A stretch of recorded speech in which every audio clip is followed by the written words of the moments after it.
when you just think, oh, it'd be just really easy to give up right now. I'm not going to do that because I've committed to do this. I've told everyone, people are supporting me. And you give yourself all those reasons why you want to carry on. And I think it's just a characteristic that translates so well to so many other things.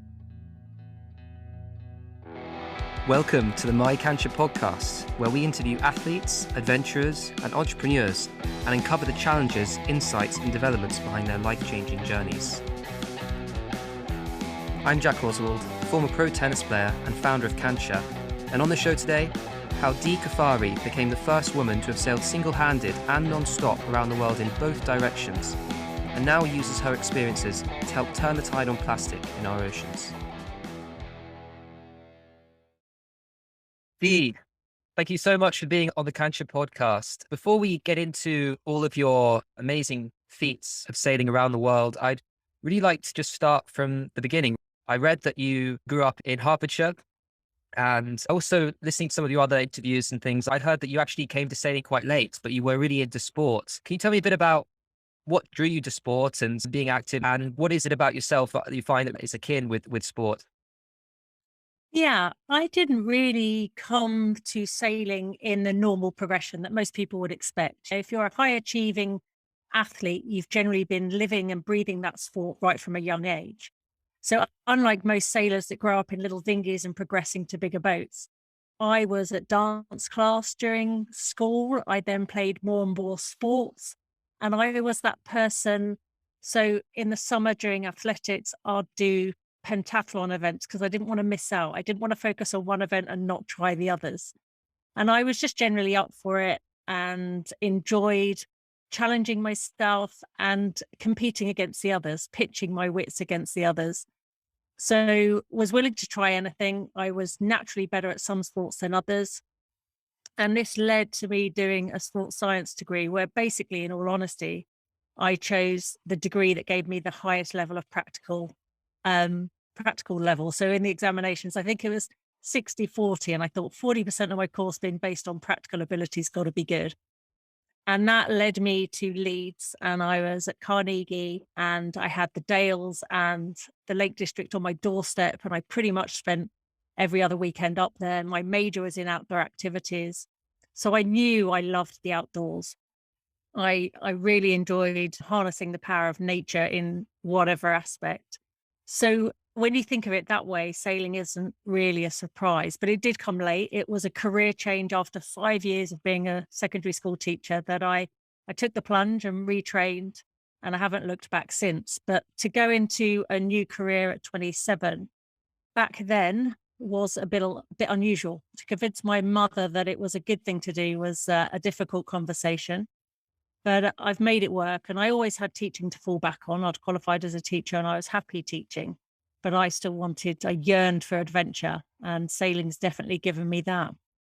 Yeah. What specifically about sailing did you find that really just gave you that bug above all the other activities you were involved in? What was it about sailing that really, that was what you wanted to pursue, and even got you to the point where you were willing to change career and go into it full time? When I first started the water sports, I did all of it: dinghy sailing, kayaking, canoeing, windsurfing. I tried all of them, but it was the actual sailing of a big boat that I really liked. That it was really multifaceted. You're never bored. There was always something to do, and no 2 days were ever the same. I think because you're dealing with Mother Nature, there's definitely a curveball around the corner all the time, whether it's tides or winds or clouds or currents, or even getting teamwork when you're sailing as part of a team, getting that coordination so you can make it right. And I remember at university, I did part of my degree was sailing, and we went out to the west coast of Scotland, which is some of the most beautiful sailing you can do. And I remember then that it didn't really matter that the other boat that was going in the same direction of us didn't know, but two boats going in the same direction, it's a race. In my head, it was clearly a race and we needed to beat them. They didn't actually know we were racing, but I thought that said quite a lot about my character at that early stage before I'd actually even committed to the career of sailing. But I kind of like that testing environment that you're in where you're challenged all the time. Yes, yes. And you went on to train as a skipper. What about that role specifically drew you, as opposed to maybe the other aspects of sailing? For me, at first, it was about gaining the qualifications to enable me to go and do what I wanted to do. The tickets are one thing, and that basically gives you a piece of paper to then go and get the experience and actually learn what you're meant to be doing. But I realized then that I liked the responsibility of leadership and having other people look to me for the response. I was probably more a natural leader than I was a follower. And boats don't tend to work well with lots of chiefs. You need lots of Indians, and the chiefs kind of come into their own when it all goes wrong. Really, if a good ship and a happy ship sailing well is no stress for anybody, and everyone's just doing their job. But I think that it was a good thing that I liked that responsibility, because obviously it led to my sailing solo, and that's obviously led to a lot more activities and opportunities since then. I want to go into leadership a bit later on, but was competitive side, and obviously you wanted to be out there, you wanted to be sailing, but was the competitive side and being able to compete and even the idea of going solo around the world, was that at the back of your mind during that time? Or was it more just about the being able to enjoy it, being able to be out there, and that sort of came later on? I think I really enjoy the environment that it allows you to be in, just seeing endless horizons, sunrises, sunsets. I really love all of that. But actually, just sailing from A to B, I'm not sure whether that's challenging enough for me. So it was always, or how fast did you get the boat to go? Let's see if we can make it go faster. Okay, there's a bit of wind. Let's see if we can do this better. So I think I needed that challenge and that purpose. I couldn't really just drift aimlessly. Oh, it's okay. So I obviously have this inherent kind of competitive spirit within myself to, even when I'm on my own, challenge myself, let alone anybody else. So obviously it's very unpredictable out there, and when you're regardless of going around the world, obviously something entirely different. But even at any point when you're sailing, you can't really tell what's going to happen with the winds, and you can try and forecast that, but it can make a huge difference to how things are. And obviously for myself, I played professional tennis for many years, but it's a solo sport in the sense that you've got no one to look to but yourself. But in some ways that's a lot easier, because when you're up against it, you only have to worry about yourself. Whereas as a skipper, you're managing a team at the same time, and you're trying to get everyone on board, but moving in the right direction. How difficult is that? Did that come naturally to you? Do you find that you are the first person to get everyone moving in a synchronized way, or do you find that it comes naturally to you? I think it's a skill that I've developed. I wouldn't say it was natural from the forefront. Other people are probably best to judge that. But I think in honesty, you make a lot of mistakes along the way while you're learning that skill. And it's from those experiences and those lessons learned. That's how we grow, by getting it wrong to start with. If we do everything right, there's no growth area. And it's hard and it's lonely at the top. But it's something that I get a buzz out of. And I'd say from my first round the world, back in 2004, where I had 17 paying people for this opportunity of a lifetime.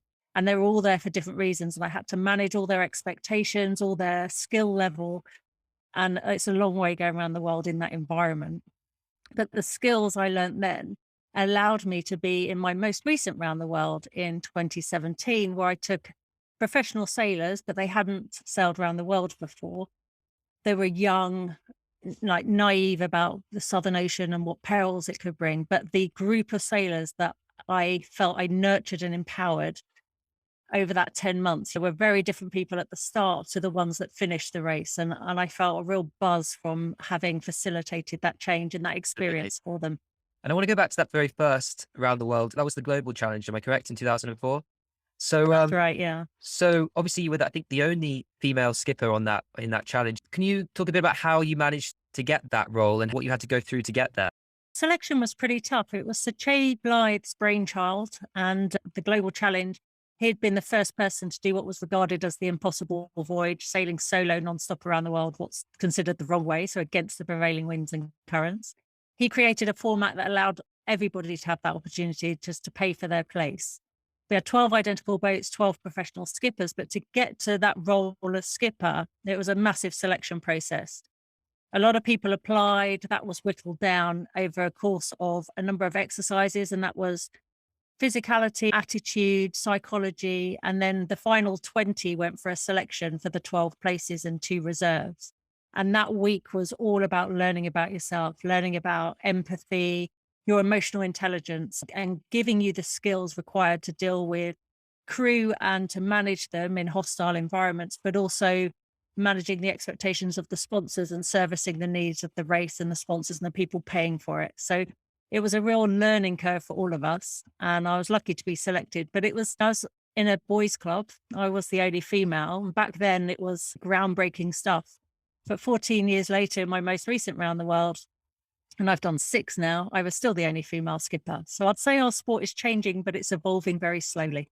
Yeah. So about that, what do you think that, first of all, what's it like being in a very male dominated, even in the global challenge where, you're in, close quarters with all men, all thinking in a certain way. And how does that feel? And how do you deal with that? And what do you think sailing, especially in those massive global challenges, lacks as a result of that? I think it's interesting that sailing's one of the very few sports where we're out there doing exactly the same. It doesn't, the sea and Mother Nature don't actually care whether you're male or female, young or old, what color your skin is, what religion you are. They just don't care at all. And I think it's very grounding in that respect. We're on the same boats, on the same bit of ocean, dealing with the same weather, got to do the same thing. And as a result, your peers are very supportive. And it's probably the media that make it a bigger deal because externally, when they're looking at it, they're like, oh, you're the only female skipper. And it's no, I'm a skipper. I just happen to be female. So what we've got now in the professional arena is we all are there because we're good sailors. And some of us just happen to be female. Some of us just happen to be male. But that's where the transition is very slow. And the guys that haven't sailed in a mixed environment find that change quite hard until they try it and they realize there's actually no different. We've got to do the same job. We've got to pull the same sails, pull the same bits of rope. We've got to steer the boat as fast as possible. So the skills don't change. The job doesn't change. So it really just shouldn't matter that we're female. Oh, absolutely. And were there any times during that challenge where, me being the very first one, the very first time around the world against prevailing winds, and were there any moments in that where you just perhaps felt that you really up against it, where you felt that maybe like you almost struggling to continue as maybe as a group or yourself individually? There's always times that are tough. And the nice thing when you're in a crewed environment, when there's lots of you on the boat, is you don't all have the same tough day at the same time. Right. So you have that ability to bounce off people. So you might be having a bad day and somebody might recognize it. You might be a bit quiet or you're not really eating. And they say a joke or they make something funny or they're just checking on you. Are you okay? We talk about mental health and well-being all the time now. And it is that case of just checking in with somebody to let them know that you care. And then they come through that and then you have a really good day. And it may be a few days later, they've hurt themselves or they're a bit cold and you check in on them. And so you have that constant bouncing off each other. But when you're on your own sailing, you got to dig deep because there's no one there to bounce off. You've got to find it from within, why you set out to be there, what you're doing it for, and what you're going to do about it. There isn't anyone to come and help you. You can't get off for a rest. So you've got to find the strength in there to push through. And then the next thing you know, it's a beautiful sunset. You're eating your favorite meal and life becomes good again. Yes. Yeah. I think that's really interesting. I think it's when you've really got to dig deep and think, well, why did I start this in the first place? And that's what really gets you through. It's not necessarily those magical moments. It's really just, this is why I did this and I can keep doing this. And I think when you went into the Aviva challenge, which was when you were completely solo for this one, you've talked a little bit about this, but how did that differ as opposed to the global challenge for yourself, for your own personal development as well throughout that challenge? It's funny, the global challenge, I was there being responsible for a crew of people on the boat and I hadn't done that before. So I was really out on my comfort zone. Here I was sailing on my own. I'd never even lived on my own before. So yet again, went outside my comfort zone. And you suddenly realize the overwhelming thing that happened on that race was understanding that 24 hours a day with yourself is a really long time because you don't have this daytime and nighttime. You're literally operating all the time. And finding that routine I found really hard. And it was like an emotional roller coaster because I just didn't have any control over my emotions. And I'd be loving it one minute, crying the next for no apparent reason. And as I developed my psychology and the understanding of myself, I learned what those triggers were. And now I can go around the world and say to someone, oh, I won't cry. And they'd be like, really? There must be something that's going to test you. And it's no, I know how to manage myself now. But back then I was all over the shop.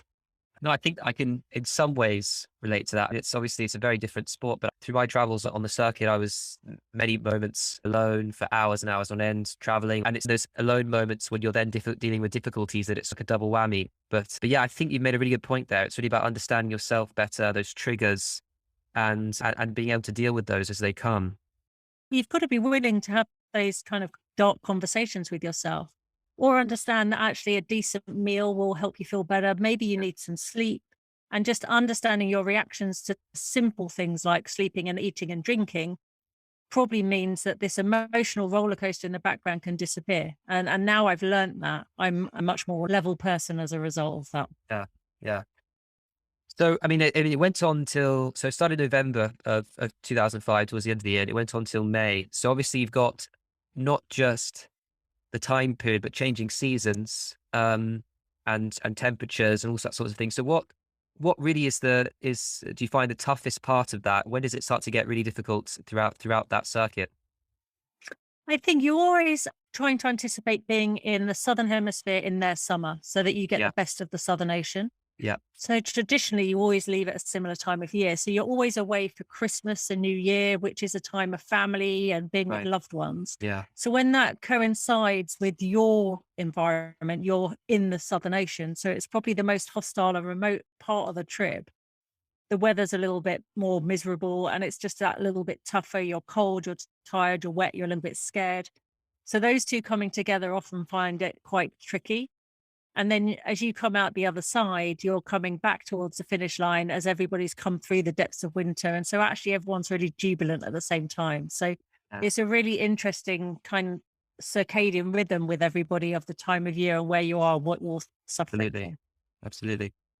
So, following that, you've done. I mean, you've done, as we said, you've gone around the world 6 times now, and but you've also, I mean, you've done some other things in between that have been completely different. I mean, you've did in 2007 you ran the London Marathon, um, and I'm really interested to hear how you translate those learning experiences from a very different environment, but still you're still very much pushing yourself against to the extremes really, and how do you, first of all, I mean how, what are the differences there, but also how do you use those and translate those into another activity as such as that? I think we all agree that physically we adapt. Our bodies can cope with much more than we think we can, and they surprise us. And where we might be strong, not strong enough at the beginning, by the end we will be, and we have this natural ability to adapt. And so often, anything that's tough or considered outside your comfort zone is a mental game. It's all in that inner conversation going on in your head. Really? And I think if you there's an element of being a little bit stubborn, tenacious, resilient, finding all those strengths in there that, when you just think, oh, it'll be just really easy to give up right now. Well, I'm not going to do that because I've committed to do this. I've told everyone, people are supporting me. And you give yourself all those reasons why you want to carry on. And I think it's just the characteristic that translates so well to so many other things. If somebody was to say to me, oh, do you want to walk up a mountain? I'd be like, oh, I don't know if I can do that. Yeah, of course I do. And it's that same kind of environment that I'm putting myself in that I consider, battling Mother Nature out on the oceans. I'm going to take a tiny break from this interview just to talk a bit about Cancha, the podcast sponsor. I started Cancha during my travels on the professional tennis circuit in my pursuit for a better bag that could adapt to my rigorous travel and sporting routine. Since then, we've developed a range of highly customizable and award-winning sports bags for tennis, travel, and adventure, known as Cancha bags. We're also members of 1% for the Planet, in which we pledge to donate 1% of our annual revenue to certified environmental nonprofits. To discover more about Cancha and our mission, visit canchabags.com. Now, back to the podcast. I'm really interested in how those personal challenges through sport can actually open up a wide range of opportunities simply through learning how to deal with challenges, learning how to manage those, and understanding how yourself, but also how you impact others. And I think that's really important, whether it's going to London Marathon, or whether it's going back out there around the world, or whether it's something different, and even writing a book, which you did that same year, which is just incredible. And can you tell me a bit about Against the Flow, which is it's called, and what really inspired you to write it? I imagine obviously a lot of your experiences, but also the lessons you've learned, how you translated that into your writing. I found the process to write the book quite cathartic, and it was an idea of how to capture that memory of what I just experienced. So it was just following my wrong way round solo voyage. And I since added a chapter that took me to my next around the world. And lots of people have said, are you going to write again? And in my head, it was, It needs to be the right reason for writing. And for me, I wanted a way to capture that experience. And it was so raw and so full of emotion and so full of ups and downs that you read it thinking, God, did I go through that? Did I do that? I read it back now thinking, no way would I do that. And it is quite interesting, but it was quite cathartic in the way that I started to see, we wrote it not just a day by day diary, but actually a bit of how I came from my childhood to be where I got to be to do that trip, and how influential key figures in my life had been, and how they all had a similar impact on me. You've achieved that. Just think what you could achieve if you tried a bit harder, that kind of tough love environment. And I guess maybe that's what's given me my competitive streak. But I found it quite a good process. It was like going back to school and having to give in an essay at the end of each week and get most of it thrown back at you to rework. But Right. it was a good process and I'm pleased I did it. Was it difficult teasing out some of those moments, especially when you were against, a lot of duress, and maybe mentally we're dealing with a lot of different things out there in the open seas? And did you find that hard going back to those moments and having to really almost relive them as in your? I wrote a diary as I went round. Oh, right. So I kept an account. So I had the facts there, but to be taken back there emotionally, once I find I've gone through it, I'm very quick to just cover it up. Oh, it was fine. It was nothing serious. And it's quite hard to go back and be brutally honest and open about how it did actually make me feel. Yeah, I did want to give up. I did want to get off. I did cry about it. And so she, the editor that helped me with the book was somebody that did the podcast as I went around the world. So she'd almost done the trip with me. Okay. So she knew how to push the buttons and make me go back to the bits I didn't want to do. I kept washing over things and she'd keep sending it back and push until I wrote the harsh reality down. And that was a little bit about my background and my childhood as well. Just I glossed over things that are very easy to, let's not revisit that. We don't need to go into that emotional bit, but actually that's what she wanted. And I feel that she did a really good job of actually getting me to be open and honest. And over the course of a year later, did both the Artemis Transat race, and just within, I think within less than a year of that, you were at the Vendée Globe race as well. What drew you to those as opposed to your previous sailing experiences? What drew you to those particular, and how did they differ in their experiences? So when I went solo the wrong way around the world, the big reality there was there's only 5 of us that have ever been what's considered the wrong way around, so against the prevailing winds and Yeah. currents. And as I was down there, I just thought there's a reason everyone else goes the other way. And in my head, I knew that's what I wanted to do. And I had an incident where I had to turn and go the other way. And it was just wonderful. Everything helps you. The waves help you. The wind helps you. And I was like, yes, there's definitely a reason everyone does this. So when I came back in my head, that's what I wanted to do. And it took a while to get that organized. It took 6 months of negotiations, but I made it happen. And that was my transition from going on an adventure to suddenly lining up with the best sailors in the world. So turning my adventure lifestyle into a professional career and being a professional sailor racing around. So I remember going on the Vendée Globe, and the French guy that went on to win it, Michel Desjoyaux, he sent me an email and he said, don't forget to turn left. So my reputation of going the wrong way around the world had preceded me, and he wanted to make sure I went the right way this time. And can you go through a little bit the process of negotiating the race and getting the sponsors involved and the right team together and all that? How does that all fit in? It is the hardest part of any race, getting to the start line. Yeah. Once you get to the start line and you're actually doing it, it feels like that's the recovery time. And any athlete's the same. To commit with coaches, training, the investment needed to make it happen. We all need sponsorship. And when you deal with boats and things, it's quite an expensive price tag to it. So it was making the opportunity beneficial for both parties. Yes, I wanted to go and do the Vendée Globe, but it had to resonate a story that would work for a sponsor. And it was very lucky. It took a few meetings and conversations, but it's mostly about luck and timing. And if you can get your luck to be sat with the right person and the timing works for them, then you can make a really great project happen. And for me, I was sponsored by Aviva at the time, and they were uniting their companies. They had different companies with different names across the world, and they were uniting them all to become one name of Aviva. And so this was a really nice global project to emphasize that and be the project that everyone linked everybody together. And so I was very lucky. It took a bit of commitment. And then I had to surround myself with people that were experienced in this field. I was going in yet again out of my comfort zone, having never sailed one of these types of boats before. Going the other way around the world, I needed to surround myself with people that were confident and knew the technology and had the experience that they could then just allow me to grow with their support. So I think getting the right people around you is quite key. And I think that helps a lot with your psychology and your mental preparation for something you undertake as well. When you explain that negotiation process and getting everything organized, I can't help but feel that it really is quite similar to almost starting a business where you've got to get that investment together. You've got to understand what the sponsors or investors are looking for as well, and almost get inside their minds and understand them and empathize with them in order to then understand how you can provide value to them. But at the same time, get the right team together, because once you're out there, you can't change. So you can't suddenly kick somebody out. It's almost that's, you've got to make it work. So that's pivotal, I can imagine, is really trying to Absolutely. understand people. Absolutely. And I think that return on investment, return on objectives, Yeah. you need to be really clear from the get-go, because actually you as the sailor need to be focused entirely on what you've got to do Yeah. without the distraction of all these other things. So you need to make sure that's all sorted out and managed and happening so that you don't lose focus on what you've got to do. So I think you went on to, I'd like to talk a bit about the Barcelona World Race a little bit as well. You had a co-skipper with this one, and that was Ana Correa, I believe.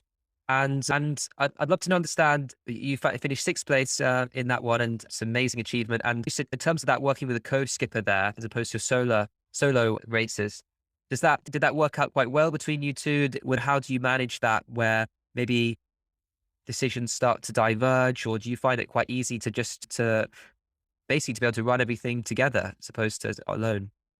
It was interesting. That was probably the hardest project. And I say that because, as you say, going from a solo round the world to suddenly being with one other Yeah, person and trying to collaborate to make it work for both of you, there's an element of compromise that needs to be there all the time. But also, once you're out there, I had the experience and the experience with the boat that she didn't. So it was a not saying this is how you do it, but actually helping her grow in her confidence and yeah, understanding, so that I was open to new ideas if she came up with something different, because maybe she'd come up with something better. So it was a real test of how to compromise, how to have an environment that invited new ideas, and how to collaborate to get the best from each yeah. other. I'm not saying we always got it, but we came back smiling at the end of an intense period. It's like the Right. most intense marriage ever when nobody ever leaves the house. So you can't go for a walk or walk the dog or go to work and come back. It was an arranged marriage that needed to work. And do you find it's more of a case of yin yang, where say someone like Anna provides something that you're lacking, or is it more just like, no, I can sustain this much time with this person, and that's okay. That reason I'm okay with working with that person. Or is it more like actually they really provide what I don't have, and I provide what they don't have? If I believe that if we'd been given more time, we would have found more of that yin and yang and Right. played to our strengths.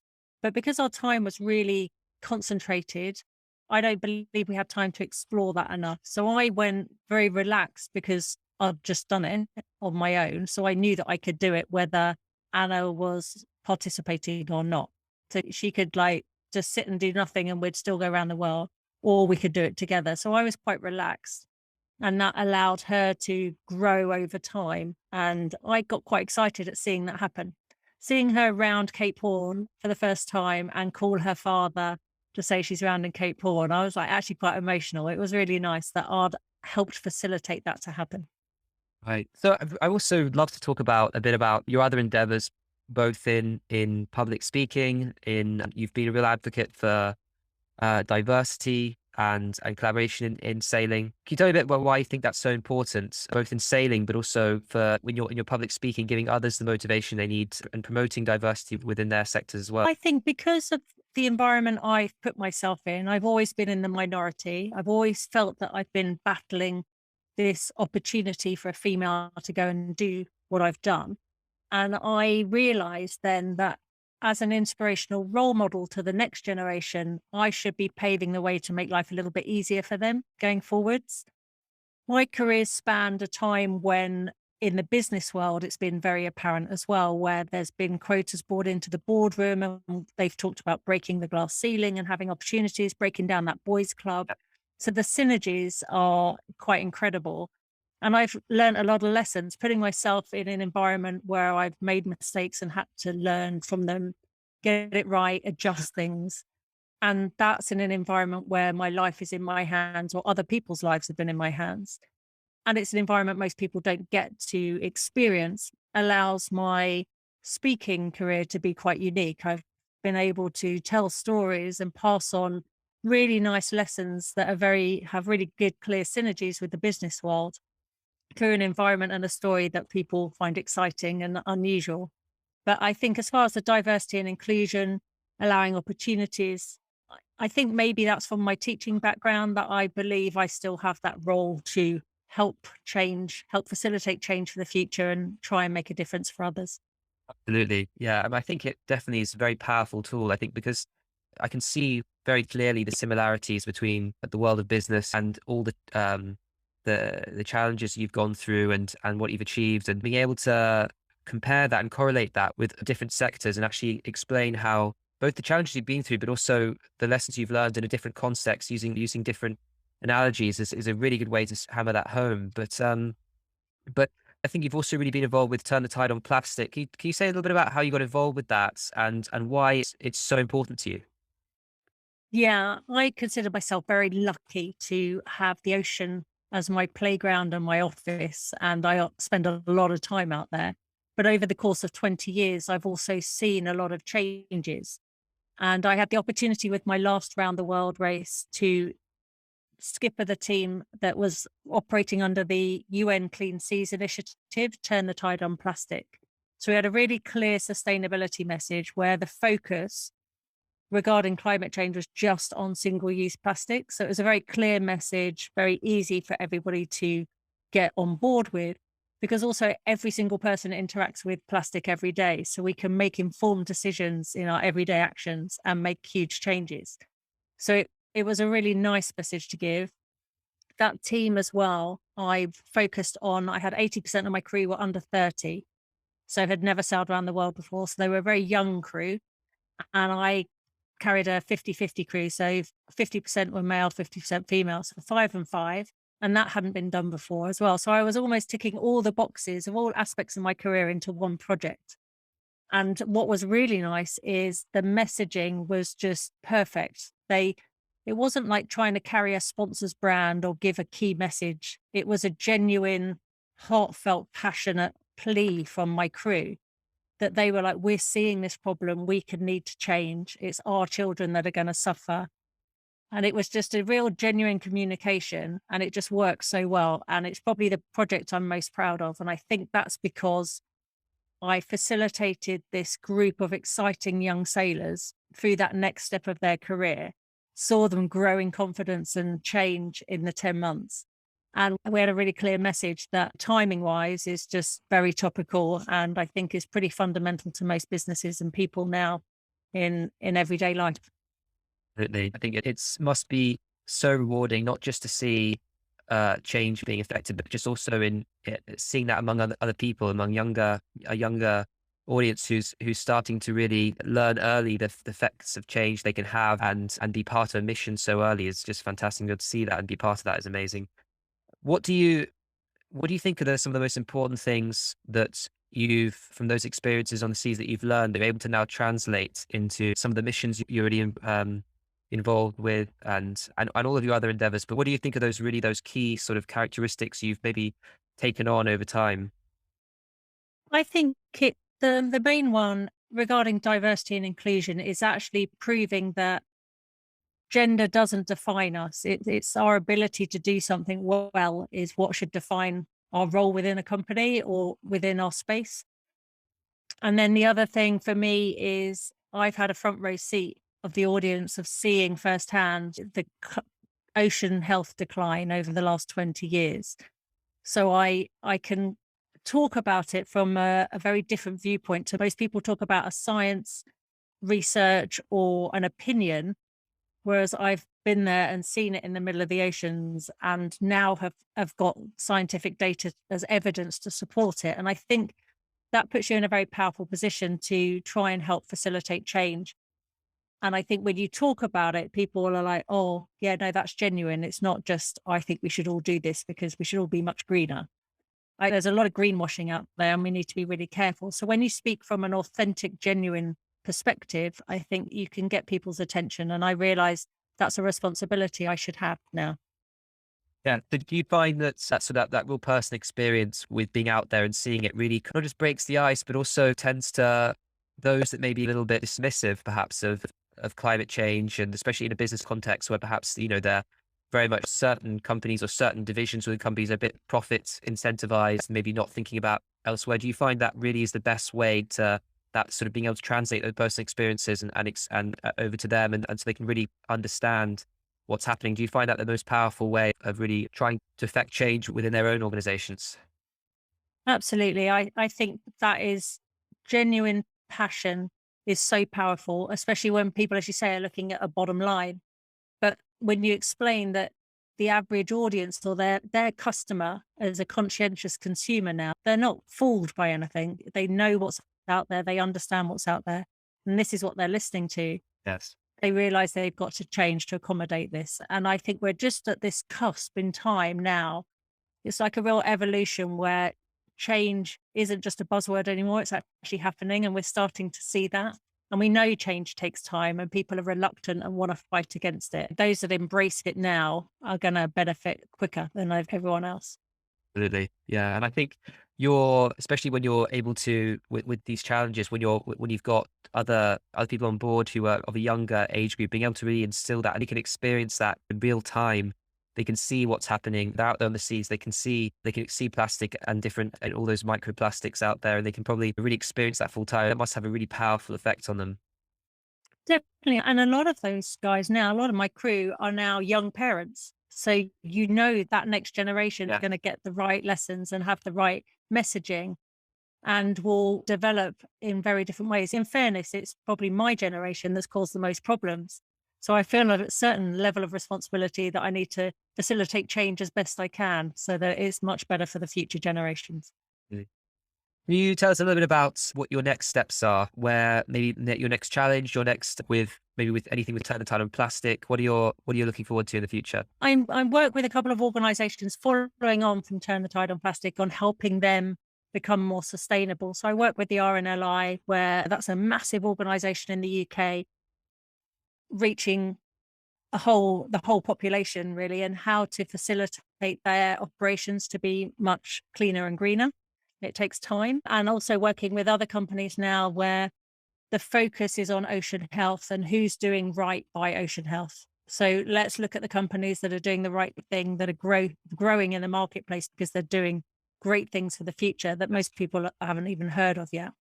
So working in that sector a little bit, but also haven't hung up my sailing boots. I'm still sailing. And I've just announced recently that this year I'm going to be double-handed sailing again, but closer to home. So I'm going to be sailing in a 33-foot boat with Shirley Robertson, Olympic sailor, double gold medalist. And we're going to campaign double-handed this year. And the big race for us is in the summer, which is round Britain and Ireland. So a pretty long race in a little boat. And we're seeing firsthand how our coastal waters are looking as we go round. Obviously, Wow. dodging wind farms and oil rigs and all sorts of hazards in the North Sea and around Absolutely. our coastline. We will be tested, but I think it'll be a real comparison of being out there, seeing what's on our coastlines, having been around the world so many times.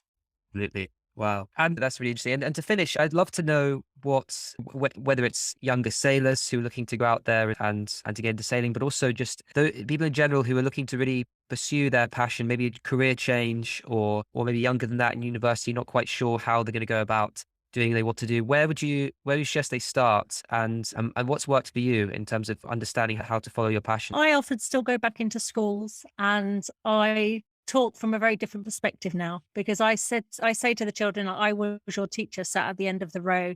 And I Yeah. said, but when I was in your position, so when I was at school, I didn't know what direction I wanted to go in. And I think we've moved on from, oh, I want to grow up and be a doctor. I want to grow up and be a lawyer. There isn't just one path that's right for that person.